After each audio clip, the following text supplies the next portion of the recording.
hundreds of police officers are out in the streets. They've been deployed ahead of a planned opposition march against officials from the Electoral Commission. Now, police say they're there in case the crowd gets unruly. The country's main opposition coalition, CORD, wants to eject Electoral Commission officials. It's been calling for the formation of a new commission. Police fired tear gas at protesters last month when they marched on the commission. The body says it will only vacate if there's proof it favours the ruling party, as the opposition claims. Now let's bring you a quick update on that story. I'm joined live from the city centre in Nairobi by CCTV's Robert Nagila. Robert, of course, a big police presence amid concerns that things may break out into chaos. Just give us an idea of what is happening there right now. Well, thank you, Lindsay. I'm standing outside the Electoral Commission offices here in Nairobi, the headquarters essentially, which are to my left. I don't know if our camera could just move out there so that you can get some of the action that's happening on the ground. Now, you've got opposition supporters who've been gathered there for the last 3 hours, and they're demanding that all Electoral Commission officers step down from their posts. They say that they cannot trust them to run another general election in this country because they claim that those officials are biased. Now, so far, this protest has been very, very peaceful. However, we do have a lot of security around the city center.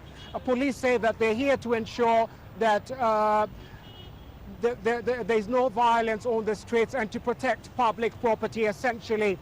Going by the protest by the opposition a couple of weeks ago, 3 weeks ago, where tear gas was used. That was because police said that they had become unruly and were part of a group that was causing a lot of destruction to public and private property. That's one of the reasons why the officers are on the ground here as well. It's a very tight security presence on the ground. We've got about 4 water cannons have counted on the streets as we speak at the moment, just around this particular area, and about 250 police officers in riot gear. Now, we are expecting opposition leaders to arrive here anytime from now. We understand they are gathered at a park known as Uhuru Park, about 200 meters to my left, and we expect them to make their way here any moment from now. Lindy? Now, Robert, of course, it seems that the opposition is very firm with regards to their grievances. Just explain to us what the root cause of these grievances towards the Commission. Where does it all come from?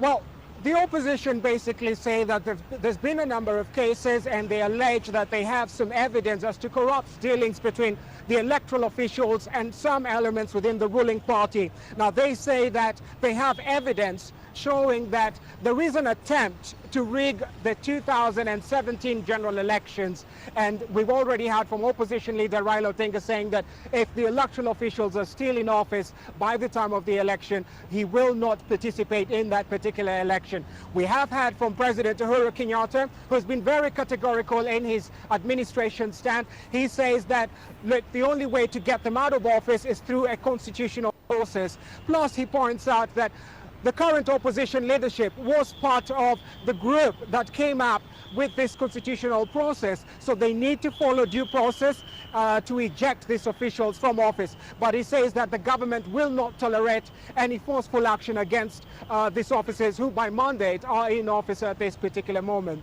Lindy? And Robert, of course, what is then the response from the Electoral Commission regarding these allegations? Well, the Electoral Commission have been very, very quiet for quite a while, but in the last couple of weeks they've begun speaking out.